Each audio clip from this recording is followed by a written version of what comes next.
of this lineup with Rose Garden Radio, and we are here with the viral and talented NovaBigSteppa. Thank you, I appreciate that.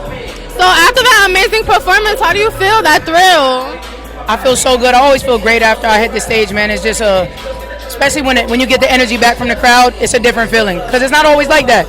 You know, because sometimes you do shows and nobody knows you, and you know, they show love and stuff, but when people are here to actually, like, you know, mess with you, it's just a different feeling. It was great. No, the fans here, y'all, they're loving you. They love you so much and they support you. And you performed that record, Face Card. Can you tell us more about the story? We know you have a special somebody, so can you tell us more about that record and how it came about? Shout outs to Wifey Steph. I made that song about. That's why I be telling them, like, I gotta see her in person, man. You wrote the song. Her Face Card be hitting it on decline. Nah, but she's just gorgeous, and it's not even just physically, but like she's a beautiful spirit. So obviously the song's about physical beauty, but she's just a gorgeous individual. So she inspires a lot of my music, honestly. So yeah, Face Card was about her. And then also, you recently won this award. I want to make sure I get it correct. It was the More Than an Artist Award, and it was rooted in independence as an artist, owning your art. What does that mean to you? Not because you are a content creator, so you understand the importance. Can you talk more about that? Yeah. Shout outs to Kickback with K, because he's actually the one who started that whole award ceremony.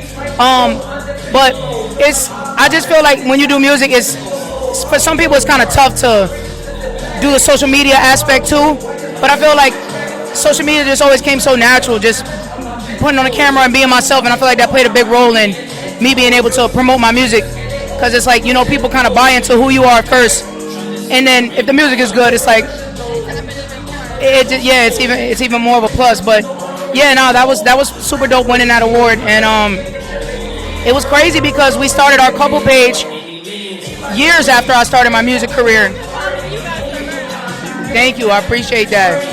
Years after I already was doing music, and it just kind of blew up, and I feel like it has a lot to do with the law of least effort. You know, as an artist, it's like it's a grind, so it's like you're constantly trying to push out content and trying to get people to say, hey, this is a good song, go listen to it. But when we did our couple page, it was more like we were just being us. So I feel like that type of authenticity just resonated with the people. It was great. And that piggybacks into my next question about just how those two worlds collide, like balancing your love for content creation, your love of music. How do those two worlds kind of collide without ever like going against each other, sort of? That's a good question. It's definitely a lot about time management, because I feel like I wear so many hats, because I don't just make the music.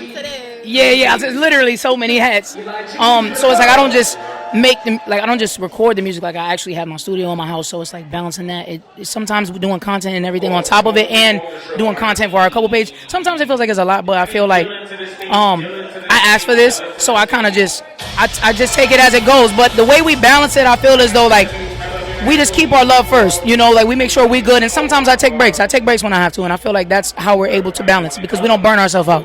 So if I feel like I need a spiritual cleanse, I need a reset, I do that. You know, I'll take a month off of social media. I won't. I guess the key is not just knowing that your people are still going to be there for you if they really rock with you. So I think that's kind of one of the ways that we balance it. But I was just having this conversation earlier, like burnout, mental health, all of that. Like, people don't realize within this entertainment space, it's very easy to feel like you're not doing enough, or you need to push yourself harder, and that's where burnout and all of that happens. So I'm glad that you touched on that. And is there any projects musically that we should be waiting on from you? I can't really say too much, but I mean, I might have something coming in the summer, maybe not. But really right now though, my main focus has been singles.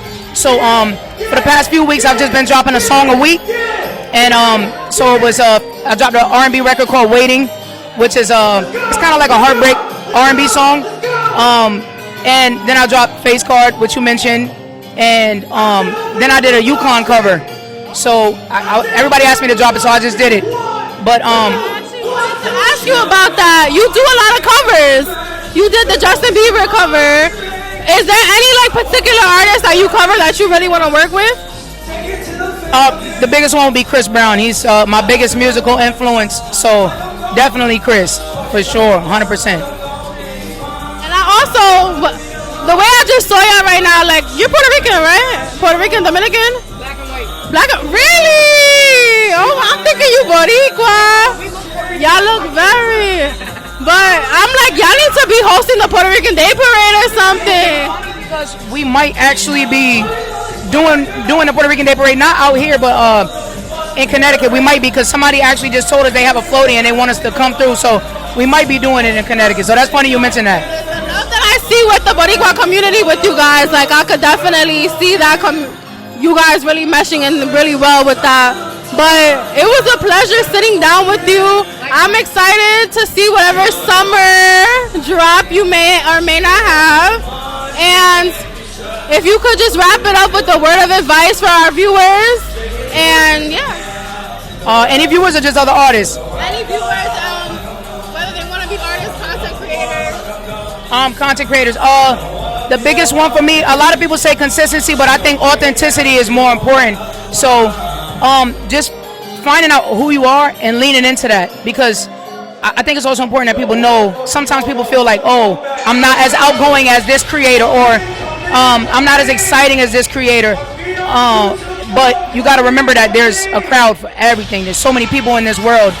There's a crowd for everything. So even if you feel like your personality is boring, there's an audience for that. So lean into that and just always be yourself.